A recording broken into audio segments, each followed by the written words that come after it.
என்ன சொல்லு எம்மா. அவன் இல்லம்மா ஆத்தோட போக மாட்டியா? என்ன என்ன வேணும் சொல்லு. நம்ம நம்மாங்க. எம்மா எனக்கு கேக்கு திங்கணும் போல இருக்குமா, கேக்கு செஞ்சுதாமா. எனக்கு யாது மக்கா கேக்கெல்லாம் செய்ய தெரியும். உங்க அண்ணிட்டு சொல்லு, அவன் நல்ல அளவோல செய்வா.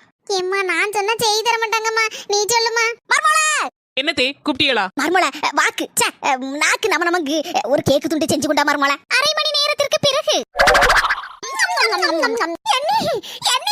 யா கேக்கு தானே குளிருதோ? அவ்வளவு டேஸ்ட் நாக்குல நிக்குதா நீ டேஸ்ட். மர்மோளா அன்னைக்கு கூட ஒரு சின்ன துண்டு கேக் செஞ்சு தந்தா இந்த அளவுக்கு டேஸ்ட் இல்லையா? இன்னைக்கு இப்படி ஒரு டேஸ்ட கொண்டு வந்த? எனக்கு அந்த ரகசியத்தை கொஞ்சம் சொல்லு. கண்டிப்பா சொல்லித்தான் ஆகணுமா? சொல்லு மர்மோளா.